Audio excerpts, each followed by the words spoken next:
Hi, boys and girls. Here we are again, another week of Charlotte's Web. I think this week I can get through 3 chapters, 6, 7, and 8, because they're all pretty short. Remember where we left off last time? Wilbur had met Charlotte, doesn't really know what to think about her, doesn't really like the fact that she captures these bugs and eats them and isn't sure about her. But we'll see what happens. Keep reading. Make sure you're keeping up with your AR. I spoke to Mrs. Lagaila last week, and she wants to continue on with the rewards. So in a couple weeks, I'll probably be printing out the points reports for her, and she can determine who gets what prizes and how she's going to give out the prizes. So but just keep up with your reading and getting your AR points, because we are looking at those.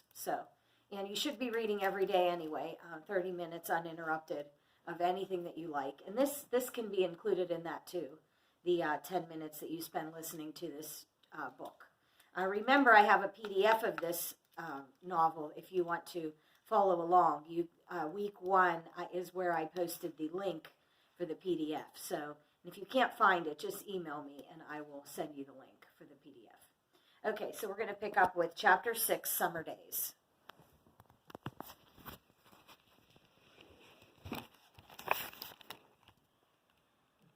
The early summer days on a farm are the happiest and fairest days of the year. Lilacs bloom and make the air sweet and then fade. Apple blossoms come with the lilacs, and bees visit among the apple trees. The days grow warm and soft. School ends and children have time to play and to fish for trouts in the brook. Avery often brought a trout home in his pocket, warm and stiff and ready to be fried for supper. Now that school was over, Fern visited the barn almost every day to sit quietly on her stool. The animals treated her as an equal. The sheep lay calmly at her feet. Around the 1st of July, the work horses were hitched to the mowing machine, and Mr. Zuckerman climbed into the seat and drove into the field. All morning you could hear the rattle of the machine as it went round and round, while the tall grass fell down behind the cutter bar in long green swatches. Next day, if there was no thunder shower, all hands would help rake and pitch and load, and the hay would be hauled to the barn in the high hay wagon, with Fern and Avery riding at the top of the load. Then the hay would be hoisted, sweet and warm, into the big loft until the whole barn seemed like a wonderful bed of timothy and clover. It was fine to jump in and perfect to hide in, and sometimes Avery would find a little grass snake in the hay and would add it to the other things in his pocket. Early summer days are a jubilee time for birds. In the fields around the house, in the barn, in the woods, in the swamp, everywhere love and songs and nests and eggs. From the edge of the woods, the white-throated sparrow, which must come all the way from Boston, calls, "Oh, Peabody, Peabody, Peabody."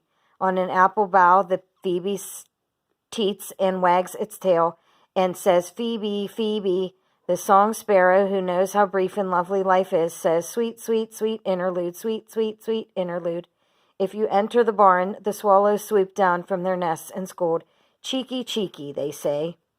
Oh, that was a wonderful little paragraph there. In early summer, there are plenty of things for a child to eat and drink and suck and chew. Dandelion stems are full of milk. Ooh, that sounds gross. Clover heads are loaded with nectar. The Frigidaire is full of ice-cold drinks. Everywhere you look is life, even a little ball of spit on a weed stalk. Oh my, if you poke it apart, has a green worm inside. And on the underside of the leaf of the potato vine are the bright orange eggs of a potato bug. It was on a day in early summer that the goose eggs hatched. This was an important event in the barn cellar. Fern was there, sitting on her stool when it happened. Except for the goose herself, Charlotte was the first to know that the goslings had at last arrived. The goose knew a day in advance that they were coming. She could hear their weak voices calling from inside the egg. She knew that they were in a desperately cramped position inside the shell, and were most anxious to break through and get out. So she sat quite still and talked less than usual. When the first gosling poked its gray-green head through the goose's feathers and looked around, Charlotte spied it and made an announcement. "I am sure," she said, "that every one of us here will be gratified to learn that after 4 weeks of unremitting effort and patience on the part of our friend, the goose, she now has something to show for it. The goslings have arrived. May I offer my sincere congratulations." "Thank you, thank you, thank you," said the goose, nodding and bowing shamelessly. "Thank you," said the gander. "Congratulations," shouted Wilbur. "How many goslings are there? I can only see one." There are 7, said the goose. Fine, said Charlotte. 7 is a lucky number. Luck has nothing to do with this, said the goose. It was good management and hard work. At this point, Templeton showed his nose from his hiding place under Wilbur's trowel. He glanced at Fern, then crept cautiously toward the goose, keeping close to the wall. Everyone watched him, for he was not well liked, not trusted. Look, he began in a sharp voice, you say you have 7 goslings? There are 8 eggs. What happened to the other egg? Why didn't it hatch?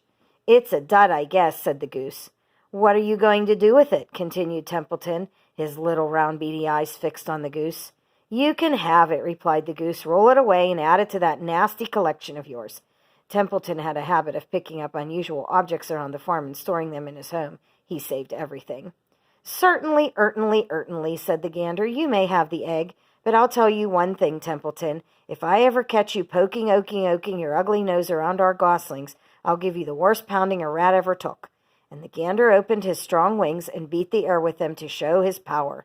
He was strong and brave.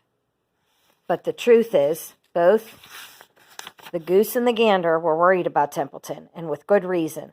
The rat had no morals, no conscience, no scruples, no consideration, no decency, no milk of rodent kindness, no compunctions, no higher feeling, no friendliness, no anything. He would kill a gosling if he could get away with it. The goose knew this. Everybody knew it.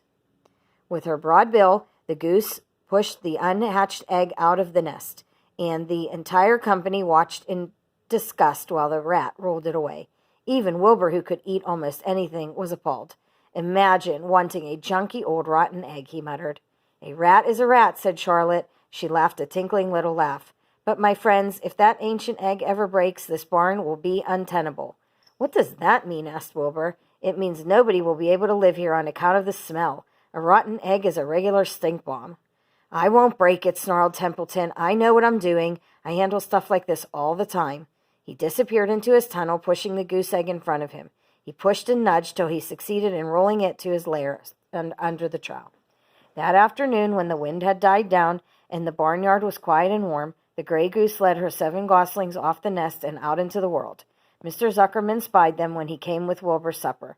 Well, hello there, he said, smiling all over. Let's see. 1, 2, 3, 4, 5, 6, 7. 7 baby geese.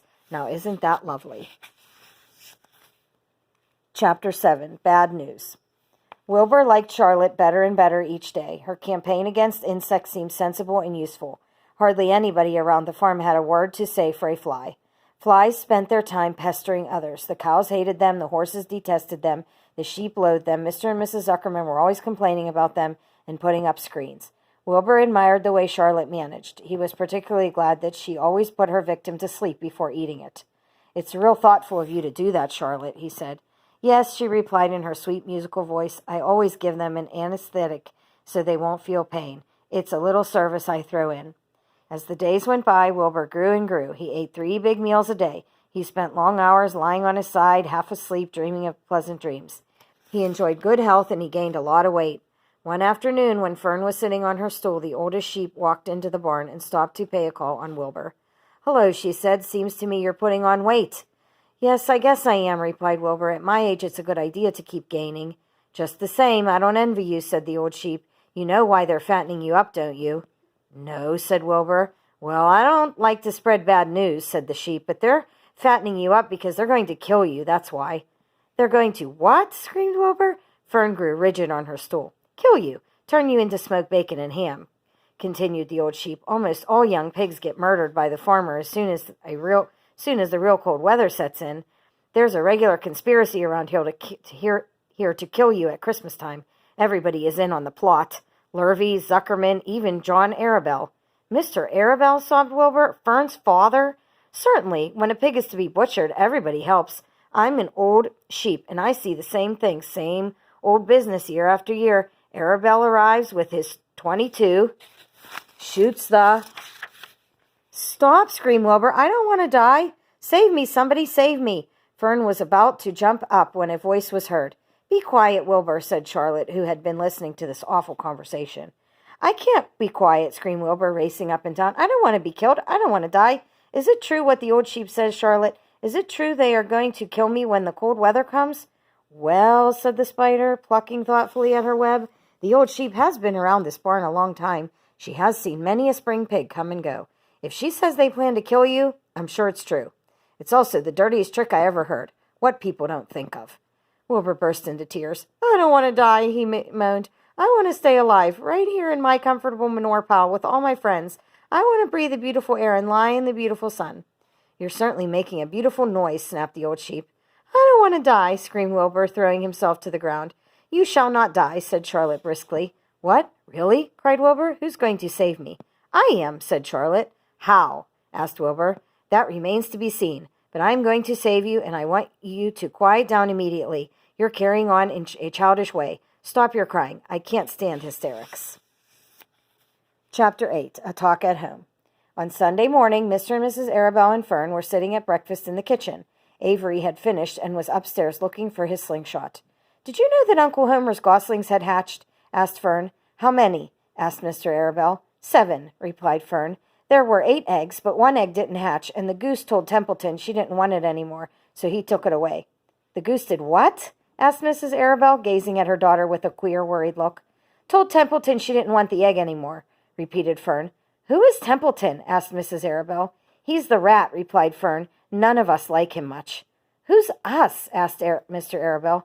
Oh, everybody in the barn cellar. Wilbur and the sheep and the lambs and the goose and the gander and the goslings and Charlotte and me. Charlotte, said Mrs. Arabelle. Who's Charlotte? She's Wilbur's best friend. She's terribly clever. What does she look like? Asked Mrs. Arabelle. Well, said Fern thoughtfully. She has 8 legs. All spiders do, I guess. Charlotte is a spider? Asked Fern's mother. Fern nodded. A big gray one. She has a web across the top of Wilbur's doorway. She catches flies and sucks their blood. Wilbur adores her. Does he really? Said Mrs. Arabelle rather vaguely. She was staring at Fern with a worried expression on her face. Oh, yes, Wilbur adores Charlotte, said Fern. Do you know what Charlotte said when the goslings hatched? I haven't the faintest idea, said Mr. Arabelle. Tell us. Well, when the first gosling stuck its little head out from under the goose, I was sitting on my stool in the corner, and Charlotte was on her web. She made a speech. She said, I am sure that every one of us here in the barn cellar will be gratified to learn that after 4 weeks of unremitting effort and patience on the part of the goose, she now has something to show for it. Do you think it was a pleasant thing for her to say? Yes, I do, said Mrs. Arabelle. And now, Fern, it's time to get ready for Sunday school. And tell Avery to get ready. And this afternoon, you can tell me more about what goes on in Uncle Homer's barn. Aren't you spending quite a lot of time there? You go there almost every afternoon, don't you?